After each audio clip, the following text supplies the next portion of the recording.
Dit is het Witte Huis, deze moet naar achter. Kunnen we deze naar achter duwen? Ja? Dan komt deze van het Witte Huis hier te staan.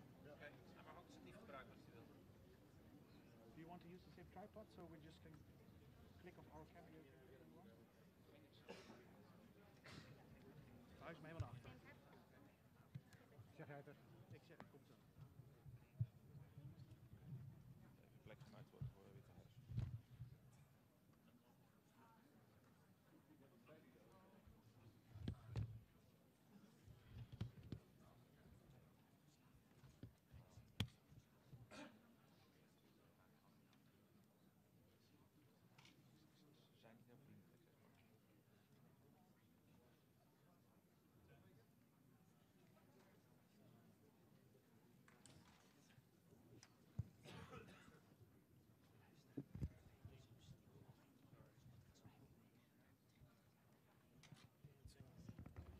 Thank you.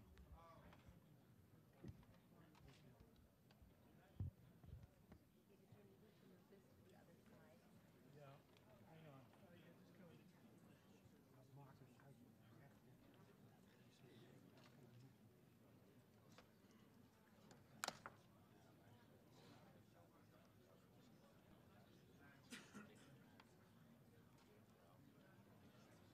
Ja, ik had er wel aan.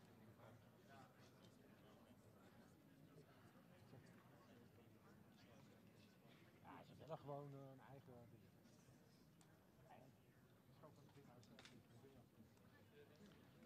I need power. Is there power? I need power. AC. Is there power back here somewhere? Where? Okay. It's English. It's on chat.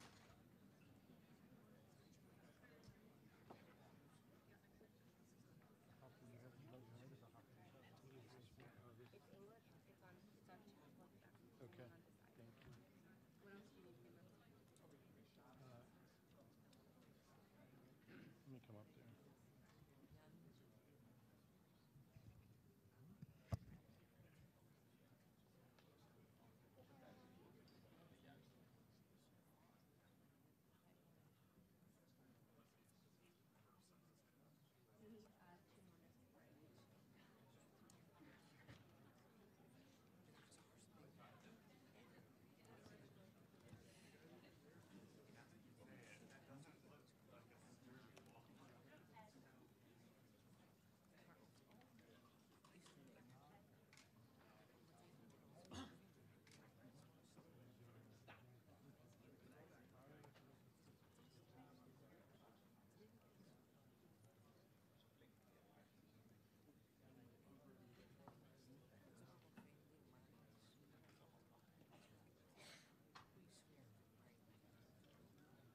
Maakt niet uit.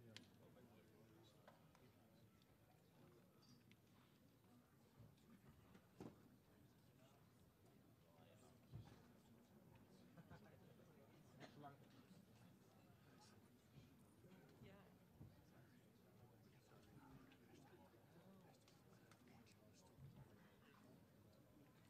Ja, die zijn ook wel waarschijnlijk van de Amerikaanse media. Thank you.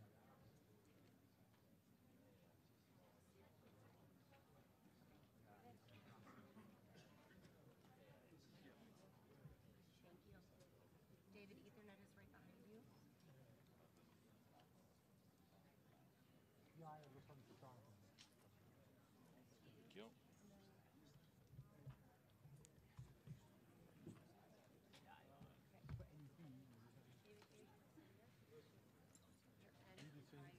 Al 6, dan hangt er ook nog één hoog achter.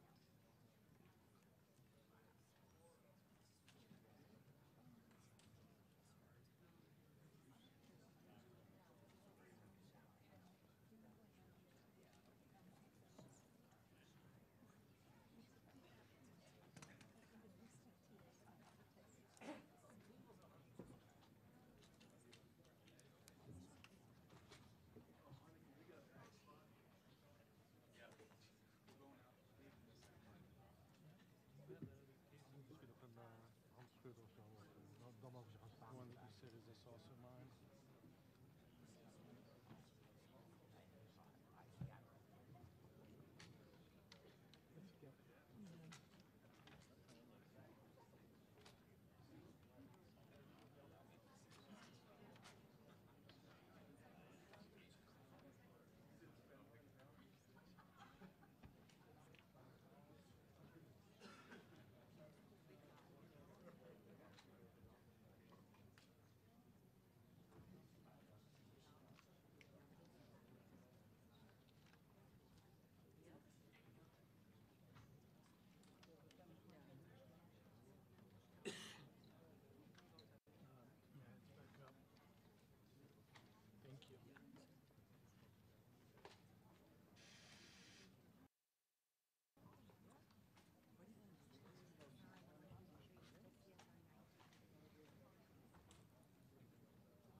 Koffie.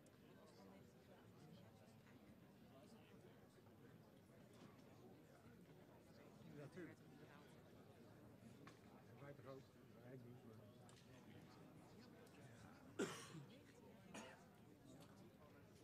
Zeker. Ja. Ik heb het gemist.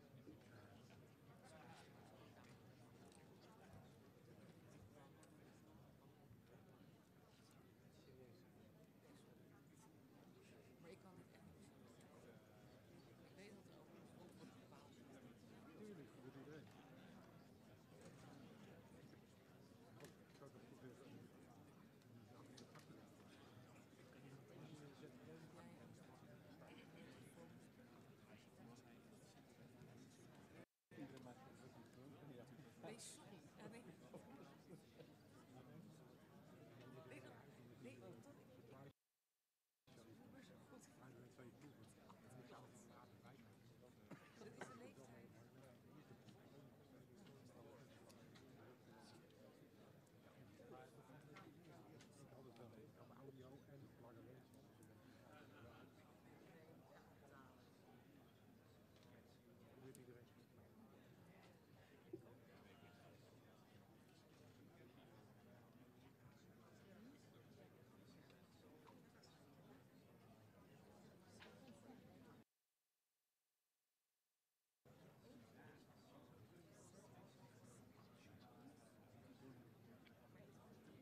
Well, thank you very much. This has been an honor.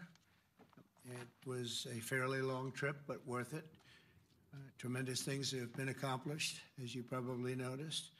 Listened to a lot of wonderful speeches from the heads of a lot of wonderful countries. But I want to thank you for joining us at the conclusion of a highly productive NATO summit in the Netherlands. I want to thank them for the royal treatment they've given us. Couldn't have been nicer. And it's a beautiful country, really a beautiful country. Coming in, I saw the most beautiful trees. In fact, I want to bring some back with me. I want to also thank, I had breakfast this morning with the King and Queen, and they're incredible people. I said, you're central casting, beautiful people, great people, big, beautiful heart. And I enjoyed that. And also, NATO Secretary General Mark Rutte, who's been terrific. He's been a friend of mine, used to be right here running this wonderful country. Now he's the NATO Secretary General. He's doing a fantastic job. And the Prime Minister, we appreciate everything you've done. And as you know, last weekend, the United States successfully carried out a massive precision strike on Iran's nuclear enrichment facilities, and it was very, very successful. It was called obliteration. No other military on earth could have done it, and now this incredible exercise of American strength has paved the way for peace with a historic ceasefire agreement late Monday, and we call it the 12-day war. Spoke to a few people. I guess that just sounded like the right name. It was a 12-day war. And we think it's over. I don't think they're going to be going back at each other. I don't think so. Not only have we dealt decisively with the critical threat of Iran's nuclear program, which was what I wanted. I said, Iran cannot have a nuclear weapon. I've said that for 15 years, long before I decided to do the political thing. But we've also reasserted the credibility of American deterrence, which is like no other. The people at NATO said there's never been anything. You know, I rebuilt the entire military during my first term. And we have a great military. We have great generals. I got to know the good ones and the bad ones. We kept the good ones. Over the past 2 days, I was honored to participate in the NATO leaders meeting and also had extremely good individual discussions with the King and the Queen, Secretary General Rutte, and the Prime Minister. Great discussions. Very knowledgeable people. Major focus of our conversations at the summit was the need for other NATO members to take up the burden of the defense of Europe, and that included the financial burden. As you know, it was 2%, and we got it up to 5%. And they said, a couple of them came up to me. One in particular said, sir, we've been trying to get it up to 3% for 20 years, and we haven't been able, and you got it up to 5%. So they're going to be, most of them, I guess almost all of them, are going to be contributing now, 5%, a number that people are surprised at, but you need it today.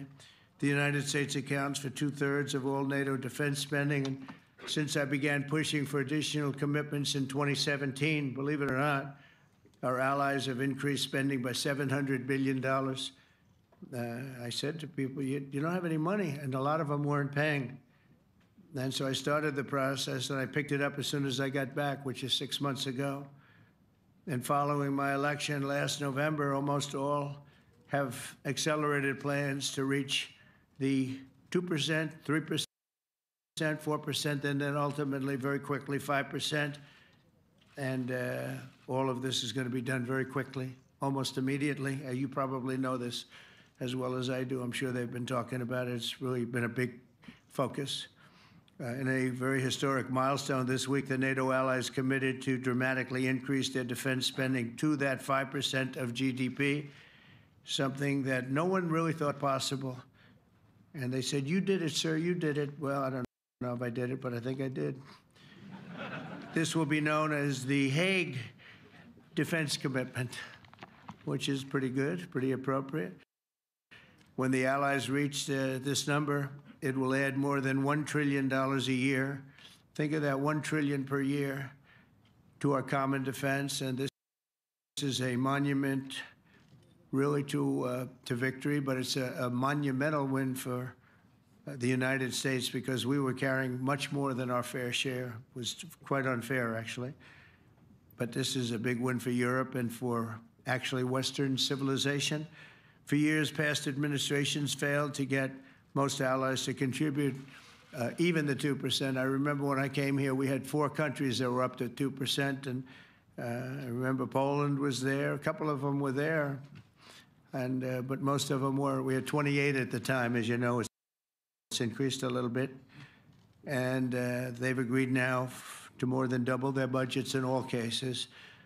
And Europe stepping up to take more responsibility for its security will help prevent future disasters like the horrible situation with Russia and Ukraine, and hopefully we're going to get that solved. Last week they lost 7,000 soldiers, mostly soldiers, but they're also getting hit in Kiev. They're getting hit in some of the towns also.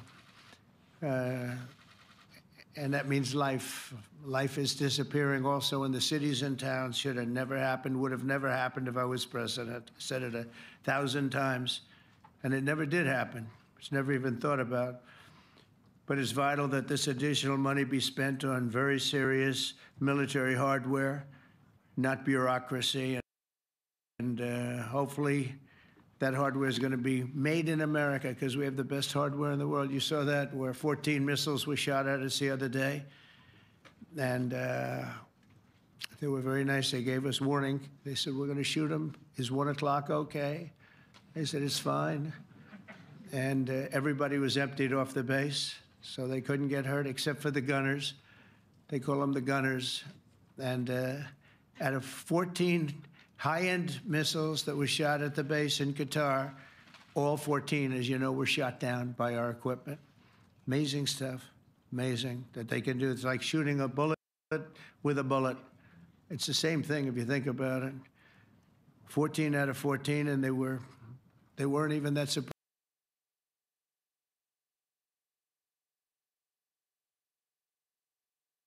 I said, do you do that well often? They say we pretty much do, sir. The Ukraine crisis has also highlighted the urgency of rebuilding our defense industrial base, both in the United States and among the allied nations. We cannot afford to be dependent on foreign adversaries for critical minerals. And as you know, we made a deal with Ukraine to take a vast amount of the land they have for minerals. We need it. And once again, I want to thank all of the people in the Netherlands, incredible people. It's a great place. And all of the NATO allies for the tremendous summit that we just had. A letter just came in, and a statement came in from the Atomic Energy Commission of Israel. And I just wanted, this is an official letter, and they're very serious people, as you know. The devastating U.S. strike on Fordo destroyed the site's critical infrastructure and rendered the enrichment facility totally inoperable. It was devastated. We assess that the American strikes on Iran's nuclear facilities has set back Iran's ability to develop nuclear weapons for many years to come. This achievement can continue indefinitely if Iran does not get access to nuclear material, which it won't. It's so sad that that whole thing had to go, but I just want to thank our pilots. You know, they were maligned and treated very bad, demeaned by fake news CNN, which is back there, believe it or not, wasting time, nobody's watching them, so they're just wasting a lot of time, wasting my time. And the New York Times, they put out a story that, well, maybe they were hit, but it wasn't bad. Well, it was so bad that they ended the war. It ended the war. Somebody said in a certain way, you know, that it was so devastating, actually. If you look at Hiroshima, if you look at Nagasaki, you know, that ended a war too. This ended a war in a different way, but it was so devastating. Also, they have, out of Dubai, just came that Iran's foreign ministry spokesman, this is Iran's foreign ministry, says its nuclear installations were very badly damaged by the American strike. So what bothered me about these reports with fake reports put out by the New York Times, failing, I call it the failing New York Times because it's doing terribly. Without me, it would be doing no business at all. But, and by fake news, CNN and MSDNC, all of these terrible people, you know, they have no credibility. You know, when I started, they were at 94% credibility, the media. Now it's at 16%. And I'm very proud of it because I've exposed it for what it is. But when I saw them starting to question the caliber of the attack, was it bad? Well, it was really bad. It was devastating. They were obliterated. In fact, you can't get into the tunnels. They just put that over. That just came out. They can't, there's nothing, there's no way you can even get down. The whole thing is collapsed in a disaster. And I think all of the nuclear stuff is down there because it's very hard to remove. And we did it very quickly. When they heard we were coming, it was, you know, you can't move it. It's very hard, very dangerous, actually, to move to. And they also knew we were coming, so I don't think too many people want to be down there knowing we're coming with the bunker busters, as we call them. We're the only ones that have them. We have the best equipment, best nuclear equipment, and we have the best equipment in the world. And by the way, we can't forget our submarine, which was out there, submarines actually, but submarine was out there. We shot 30 rockets into an area, every single one of them. I think it was almost 400 miles away, I think, Pete, right? 400 and long. It was in the ocean, long ways away. And we shot a total of 30. Every single one of them hit within 9 inches from where it was supposed to be. It took it a lot because we didn't do just 4, though. We did 2 others in addition, which hadn't been completely destroyed. So we hit them with a submarine from hundreds of miles away. Amazing, just amazing equipment. Greatest submarines in the world. Nobody's even close. They're 20 years behind us when it comes to submarine technology. So that's one, and the other was from the Atomic Energy Commission. And they have about 3 or 4 of them now coming in from atomic energy commissions from various places. But the one that we have that just came out, we released it a little while ago, was from the Israeli Atomic Energy Commission. But numerous of them are getting to see the site, and the site has been demolished. And again, we had these brave patriots, these incredible flyers, these people that can fly a plane better than anybody can fly a plane, going into very hostile territory, flying into the territory that has got more missiles and things pointed at it, but it was very stealth. They didn't get to see it. It was dark. That's the amazing thing about the shots. They hit the shots perfectly, and yet it was dead dark. There was no moon. There was no light. It was virtually moonless. It was very dark, and the shots were hit perfectly. But when they get demeaned, and they were very upset about it because they knew how strong it would be. Back in Missouri, the pilots flew about 36 hours, 2 ways, far distance, and in those incredible B-2s. And we then had the F-22s, and we had the F-35s, and we had other planes, and we had, I think, a total of 52 tankers. That means the big tankers, because the refueling was a lot for all of the different planes that we sent. Incredible operation. And I have to say, General Raisin Cain was incredible. That's why he beat ISIS, and we beat ISIS in a matter of weeks. I was told it would take 4 to 5 years. We did it in a few weeks, and he was great. That's why he's the head of the Joint Chiefs of Staff right now, because I had a very good experience with him. He knocked out ISIS in a period of literally a few weeks. Amazing. And it was supposed to take a few years, 5 years to be exact. So we had a great victory there, and we then came here, and I think we had a great victory here. But this is an ongoing project. This is the safety of Europe, the safety of the world. And they've raised it from 2% to 5%, something which nobody, and you're talking about over $1 trillion a year. So we're talking about a lot of money from coming in from countries that were not paying nearly enough to be effective. So I have, as you know, Marco Rubio with me, and Pete Hegseth, Secretary of State and Secretary of War. Should we say Secretary? You know, it used to be called Secretary of War. Maybe for a couple of weeks we'll call it that, because we feel like warriors. It used to be called Secretary of War. fact, if you look at the old building next to the White House, you can see where it used to be Secretary of War. Then we became politically correct, and they called it Secretary of Defense. I don't know, maybe we'll have to start thinking about changing it, but we feel that way. Do we have any questions, please? Wow. That's a lot of questions.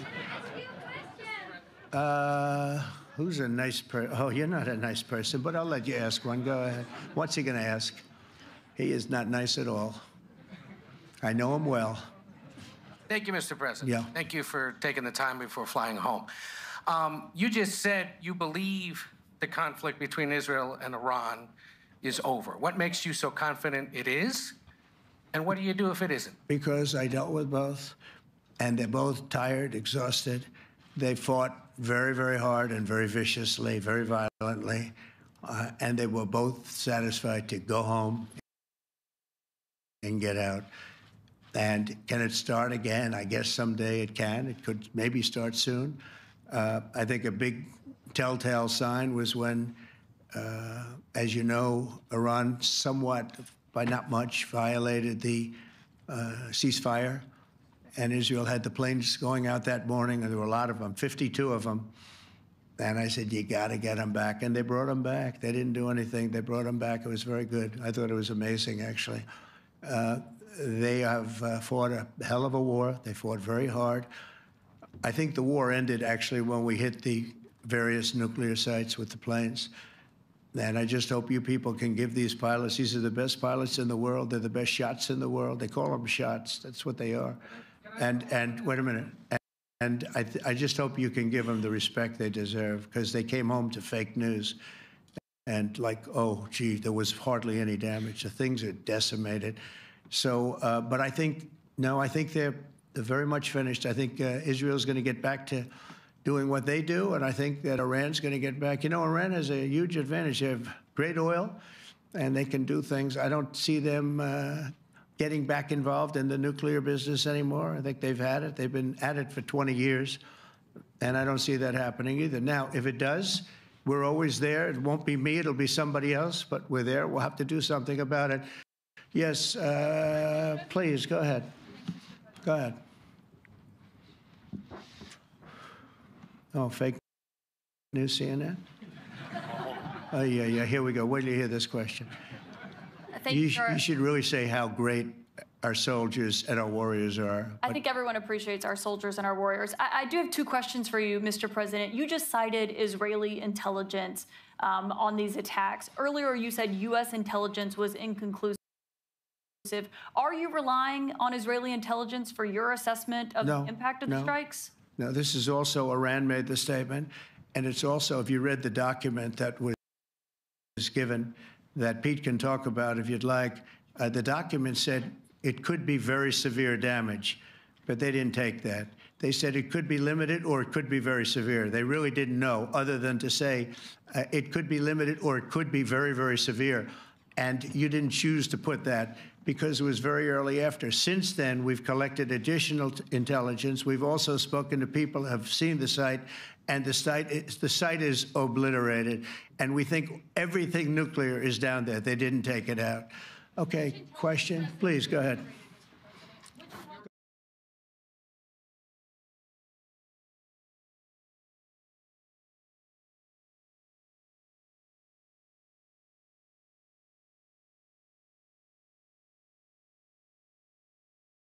And in addition to that, you mentioned General Kane, your chief of staff, the chairman of the Joint Chiefs of Staff. General Kane.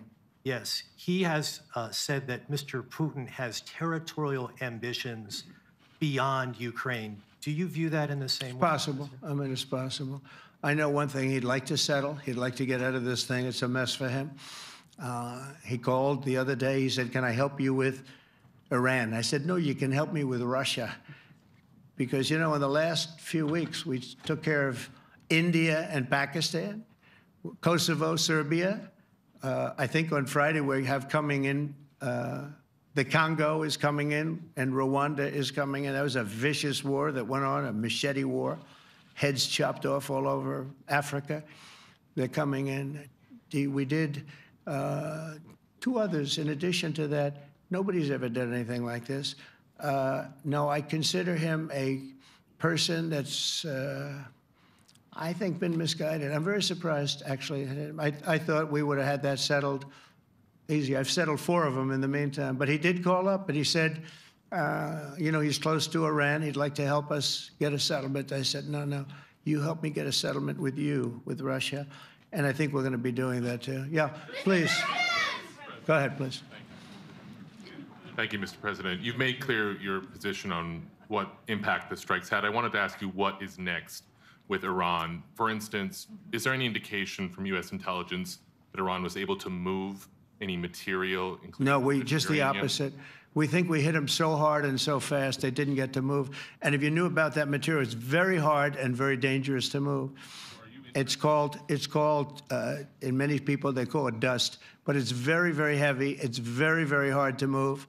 And they were way down, you know, they're 30 stories down. They're literally 30, 35 stories down underground. You think you got it all? Oh, yeah, we think we got it. We think it's covered with granite, concrete, and steel. Can I ask you, are you interested in restarting negotiations with Iran? And if so, have they received? So our people, Marco could answer this, but our people are not, I'm not.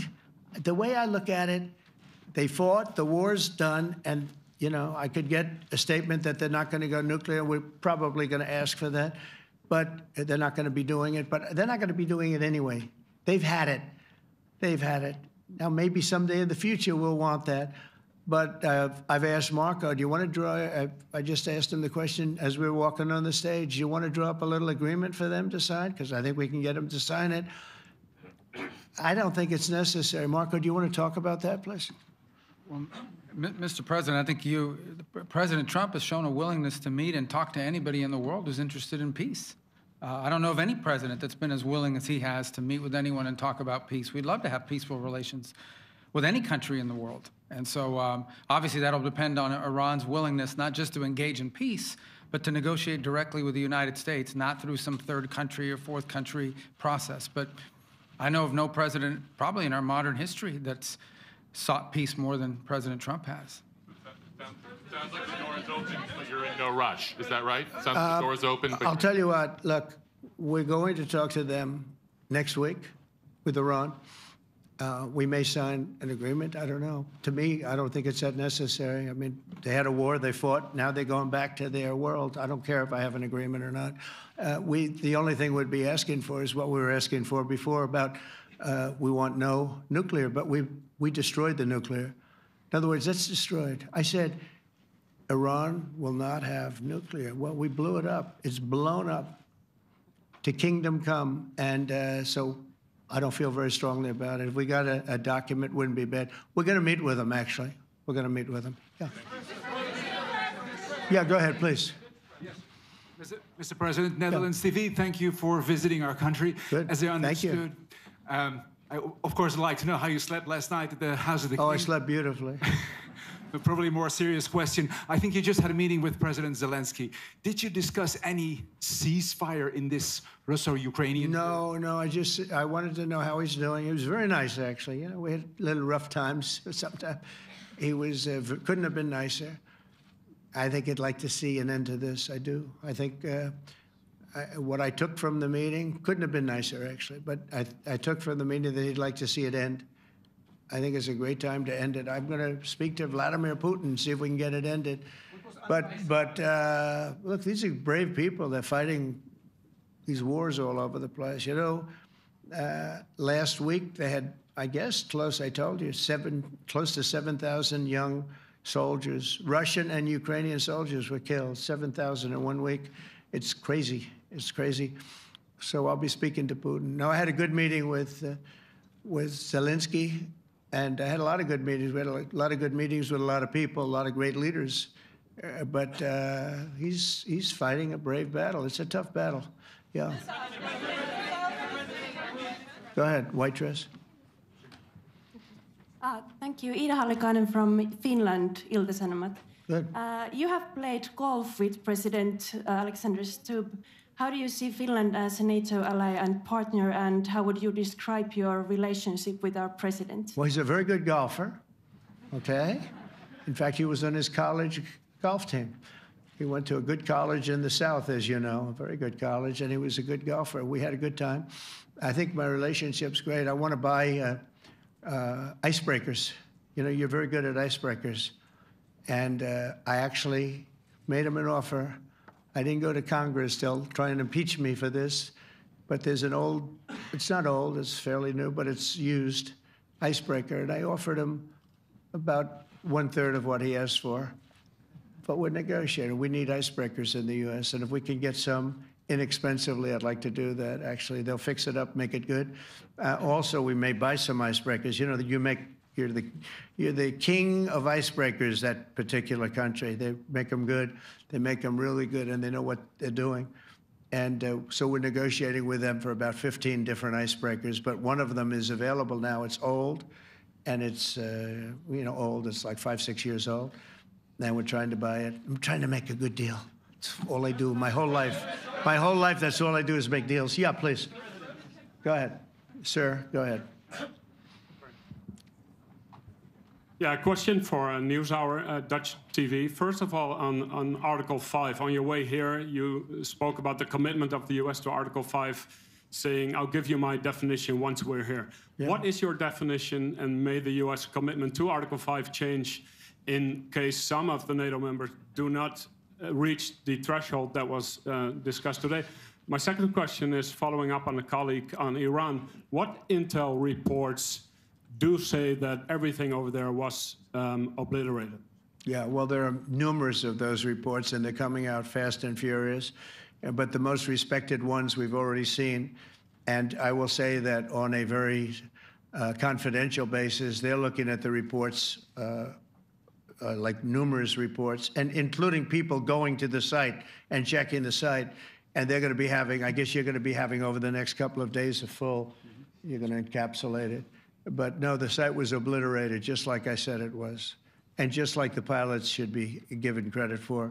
As far as Article 5, look, when I came here because it was something I'm supposed to be doing, but I left here a little bit differently. I said, I watched the heads of these countries get up, and the love and the passion that they showed for their country was unbelievable. I've never seen quite anything like it. They want to protect their country, and they need the United States. And without the United States, it's not going to be the same. And you can ask Mark, or you can ask any of the people that were there. It was really moving to see it. They loved their country. They were so respectful of me because I'm the head of the United States. And I made, the King of Saudi Arabia, when I was in the Middle East. So I was in Qatar for a different reason, not a reason to get shot at. We were in there for economic development reasons, Qatar, UAE, and Saudi Arabia. All three leaders of those countries, and we took back $5.1 trillion into the United States. All three leaders said, you're presiding over the hottest country in the world. The United States right now is the hottest country. Everybody wants to be there. Everybody wants a piece of it. He said, a year ago, your country was dead. You had a deadhead running it. You had a country that was dead, and it was dead. You had people pouring through the borders. You had inflation. You had everything. He said, you've made it in 5 months at that time. You've made it the hottest country. This is the hottest country in the world. The United States right now is the hottest country in the world. And when I was around that table, it was a nice group of people, many of whom I knew from previous. When I saw the passion they had for the country, almost everyone, and you probably have the tapes, it was very public, but almost every one of them said, thank God for the United States. Without the United States, they couldn't really have NATO. It wouldn't work. It wouldn't work. It will in the future because now they're paying much more money, but it wouldn't work. It was great. And I left here differently. I left here saying that these people really love their countries. It's not a ripoff, and we're here to help them protect their country. Okay, we'll do one or two more. Thank you, Mr. President. Yeah. A question on Spain. Are you satisfied with today's... Oh, I think Spain's terrible what they've done. No, I do. They're the only country that won't pay the full up. They want to stay at 2%. I think it's terrible. And, they're doing very well. The economy is very well.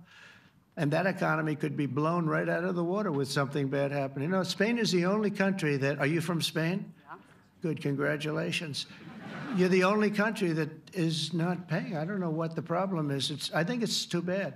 So we'll make it up. You know what we're going to do? We're negotiating with Spain on a trade deal. We're going to make them pay twice as much. And I'm actually serious about that. We're going to make Spain, I like Spain. I have so many people from Spain that it's a great place and they're great people.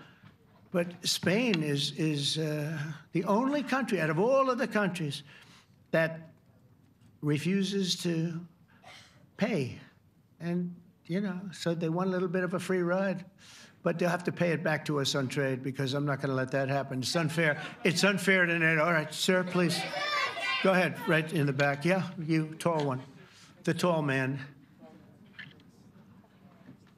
Mr. President, Johannes Petra from Austrian National Television. How are you? You once said that you would end the Ukraine war in 24 hours. You later said you said that sarcastically. Well, of course it was sarcastic. But you've now been in office for 5 months and 5 days.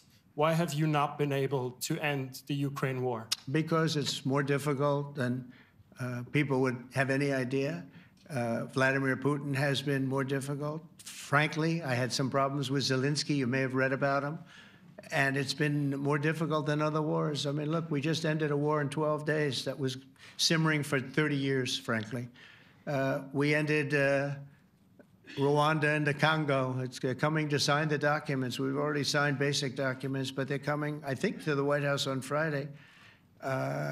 We ended, Serbia was going to go at it.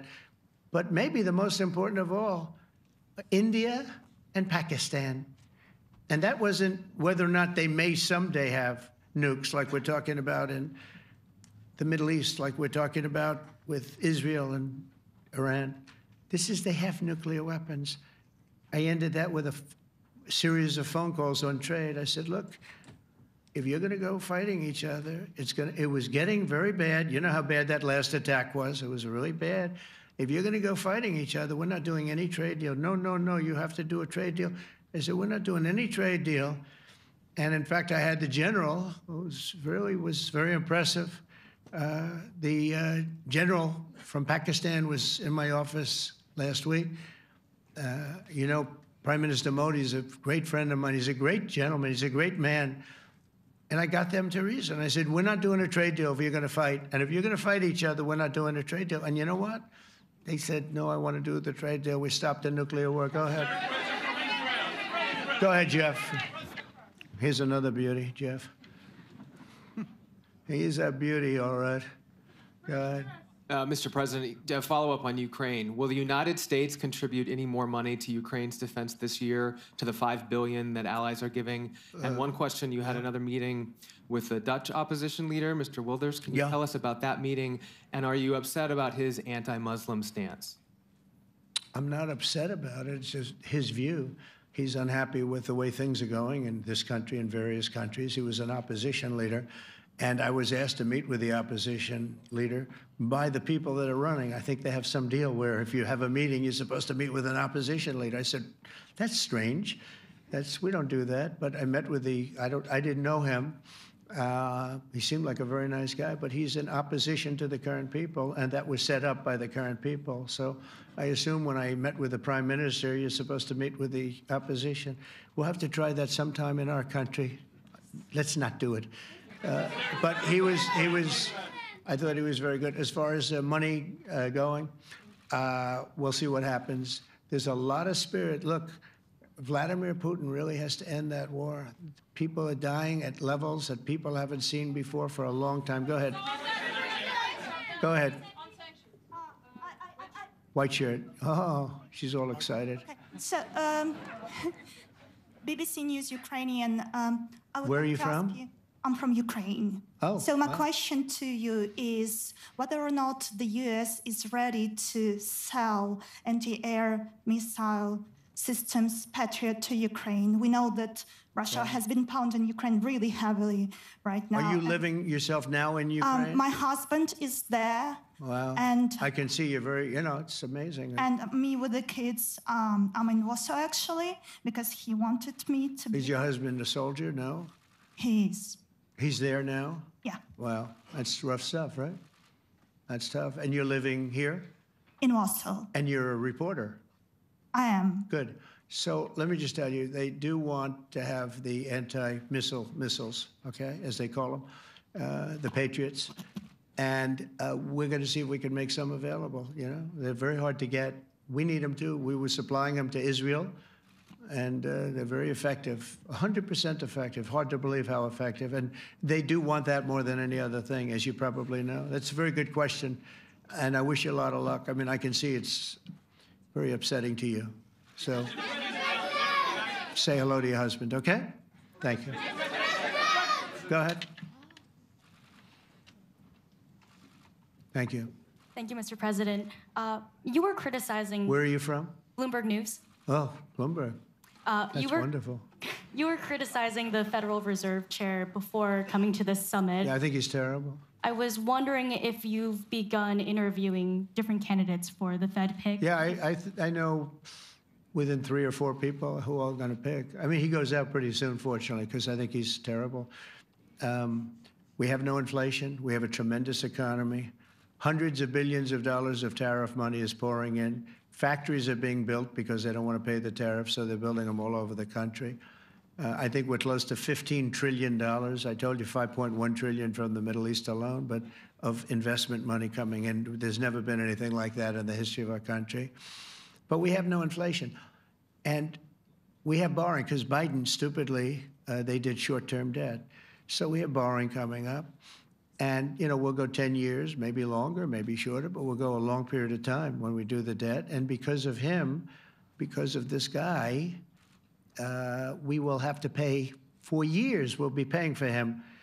And I said to him, listen, there's no inflation. He says, but maybe there'll be some. That's true. I said, if there is some, what you do is raise the rate. I'm okay with that.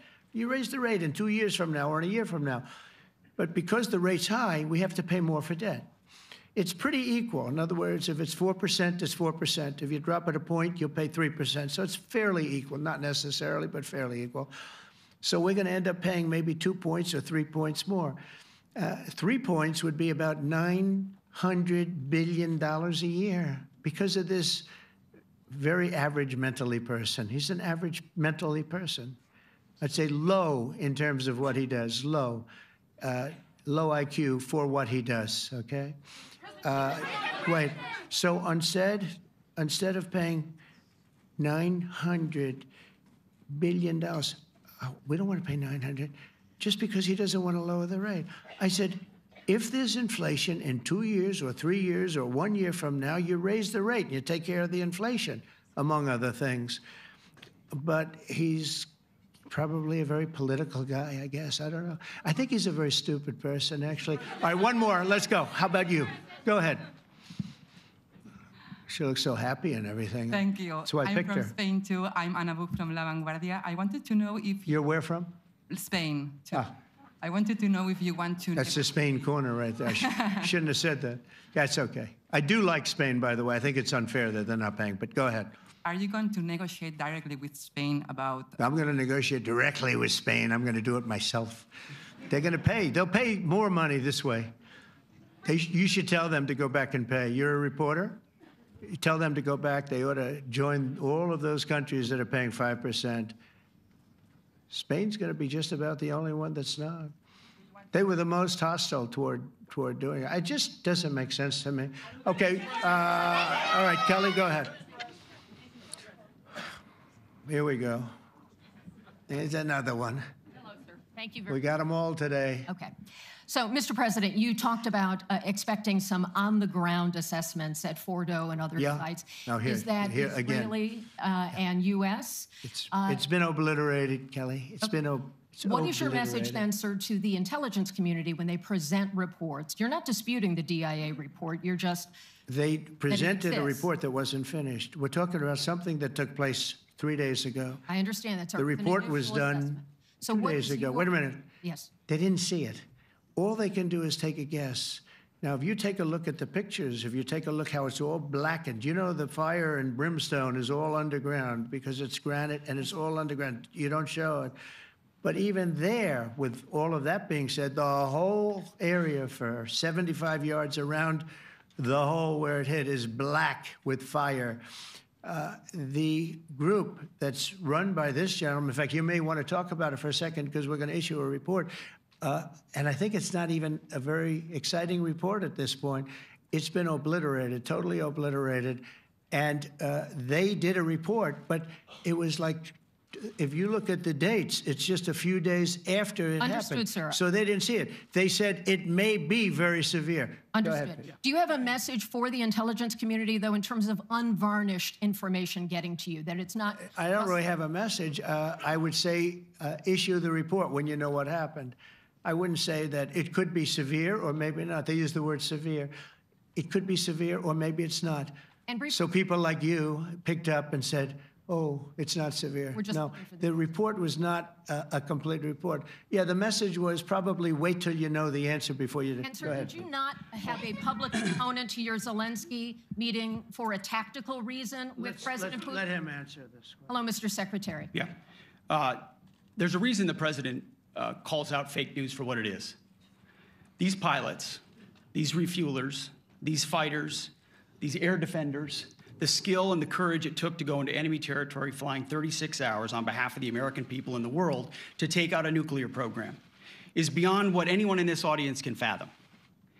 And then the instinct of CNN, the instinct of the New York Times, is to try to find a way to spin it for their own political reasons to try to hurt President Trump or our country. They don't care what the troops think. They don't care what the world thinks. They want to spin it to try to make him look bad based on a leak. Of course, we've all seen plenty of leakers. And what do leakers do? They have agendas.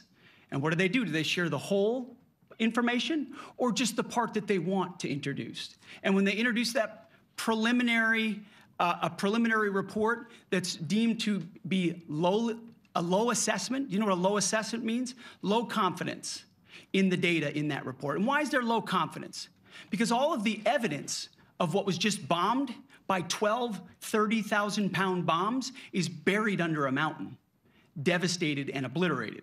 So if you want to make an assessment of what happened at Fordo, you better get a big shovel and go really deep, because Iran's nuclear program is obliterated. And somebody somewhere is trying to leak something to say, oh, with low confidence, we think maybe it's moderate. Those that dropped the bombs precisely in the right place know exactly what happened when that exploded. And you know who else knows? Iran. That's why they came to the table right away, because their nuclear capabilities have been set back beyond what they thought were possible because of the courage of a commander-in-chief who led our troops, despite what the fake news wants to say. But you're not disputing the report said what it said, even though it was initial. The report said what it said, and it was fine. It was severe, they think, but they had no idea. They shouldn't have issued a report until they did, but we've gotten the information. I think Pete said it better than you can say it.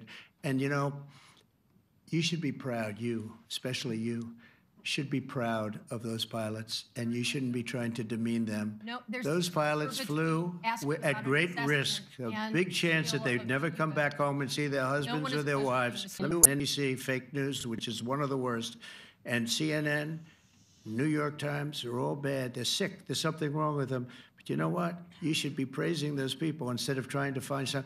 By getting me, by trying to go and get me, you're hurting those people. They were devastated. You know, I got a call from Missouri, great state, that I won 3 times by a lot.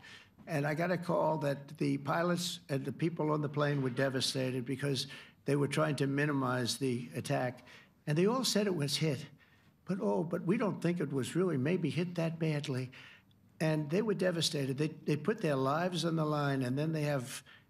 And I'm not referring to you, but real scum come out and write reports that are as negative as they could possibly be. It should be the opposite. You should make them heroes and heroines. You should make them really people that they were so devastated when they heard this news. And you know what they said? One of them, I spoke to one of them, said, "Sir, we hit the site.